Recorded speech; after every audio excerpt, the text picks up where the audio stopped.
देखिए, एक बात स्पष्ट है, जब समझौता हो गया है और जब जेपी नड्डा ने अब बयान में खुद ही कहा है कि देश भर में जितने आंदोलनकारी हैं उन पे जो मुकदमा हुआ है वो वापस लिया जाएगा और जितने छात्रों की गिरफ्तारी हुई है उनको रिहा किया जाएगा, तो ये तो उल्लंघन हुआ है। और ये स्पष्ट है कि जब देश के किसी भी राज्य में, यहाँ तक दिल्ली में भी जो है AK-47 गोलियां नहीं चलाई गई हैं, तो बिहार राज्य में किसके आदेश से AK-47 जो है गोलियां जो है चलाई गई हैं। और गोलियों का अगर आप वो फुटेज अगर आप देखें तो कोई हवाई फायरिंग नहीं की गई है, निशाना लगा करके फायरिंग किया गया है और 3 छात्र जो हैं उनको गोलियां लगी हैं। कल हम खुद स्वयं उन तीनों छात्रों से जो है हम मुलाकात भी करके आए हैं। लेकिन ये तो दिखावटी कार्रवाई है। कोई सिपाही पे कार्रवाई करना ये अलग विषय है, लेकिन किसके आदेश से कार्रवाई हुई है? क्या SP पे कार्रवाई हुई है? जो बिहार के गृह मंत्री हैं यानी जो मुख्यमंत्री हैं, क्या उनका आदेश था? ये तो मुख्यमंत्री जो सम्राट चौधरी जो हैं खुद ही आपराधिक छवि के हैं, जो पुलिस को भी जो है गुंडा बनाने का काम कर रहे हैं, तो इनको आकर के स्पष्ट करना चाहिए, बयान देना चाहिए कि किसके आदेश से ये हुआ।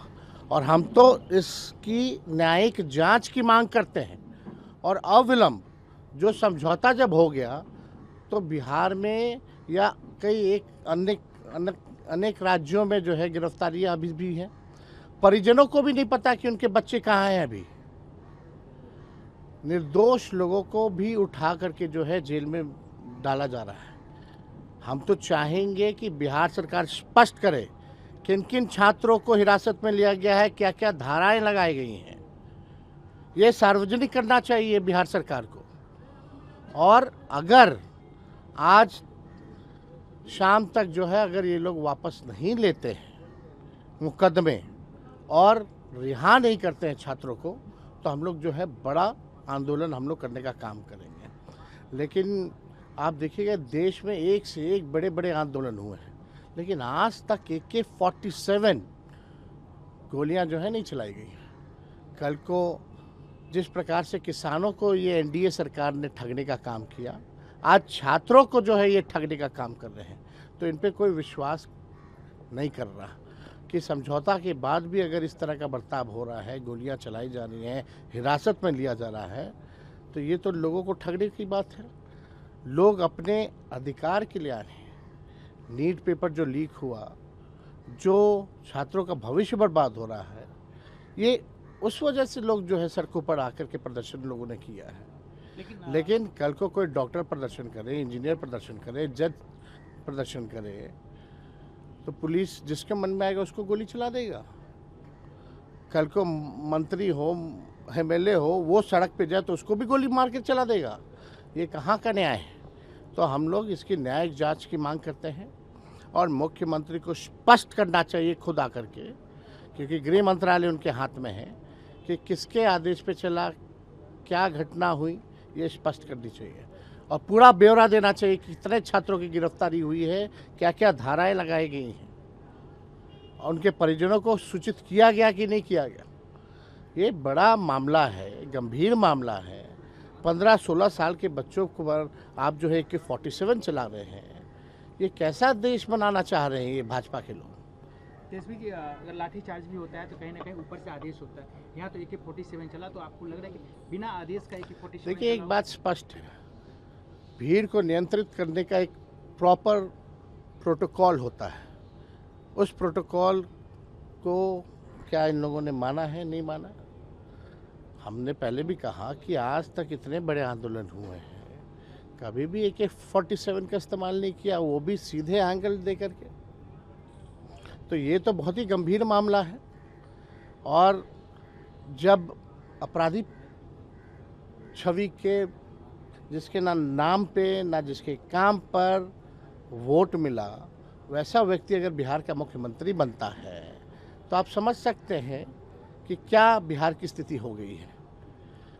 नीतीश जी हमेशा कहते थे सुशासन की सरकार है, आज वो भी NDA में शामिल हैं, उनके बेटे मंत्री हैं, उनको क्या कहना चाहेंगे? क्योंकि जो भी हो रहा है, जैसे आप सवाल उठा रहे हैं, देखिए, जहाँ तक हमको लगता है कि नीतीश जी को तो इन सब चीज़ों का संज्ञान भी नहीं होगा या खबर तक भी नहीं पहुंचाई गई होगी।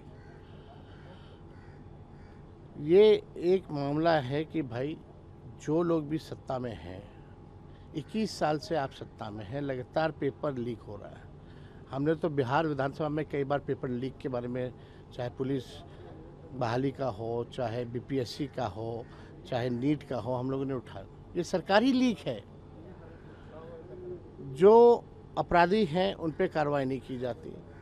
जो भ्रष्टाचारी हैं, रिशु जैसे और कई एक अधिकारी जो रिटायर्ड बन करके बैठे हैं, जो बिहार चलाने का काम कर रहे हैं, उन भ्रष्टाचारियों पे कार्रवाई नहीं होती। जो निर्दोष 15-16 साल के जो छात्र हैं उस पर आप AK-47 चला रहे हैं, ये हम लोग सहने वाले नहीं हैं। इसलिए हमने कल भी आते ही ये बात कही कि अगर ये लोग न्याय नहीं करेंगे, अगर ये लोग अपने वचन पर कायम नहीं रहेंगे, जो इन लोगों ने दिल्ली में बैठ करके कमिटमेंट किया कि भाई रिहा किया जाएगा छात्रों को और FIR जितने हैं मुकदमे वो वापस ली जाएगी, नहीं तो बड़ा आंदोलन बिहार की धरती से होगा। बांकीपुर में आज आप जा रहे हैं रोड शो करने, क्या लग रहा है?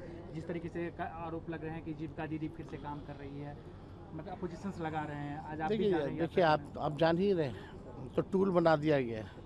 इसमें तो बिहार सरकार को स्पष्ट करना चाहिए, जो अधिकारी हैं, इलेक्शन कमीशन के जो लोग हैं, उनको स्पष्ट करना चाहिए किस आधार पे किया जा रहा है। तो ये लोग तो ठगने का काम कर रहे हैं। लोगों को 2 लाख का वादा किया गया था, 2 करोड़ महिलाओं को 10-10 हज़ार रुपये चुनाव के समय दिया गया था, लेकिन अब जो है पेंशन देने के लायक कर्मचारियों को पैसा नहीं है।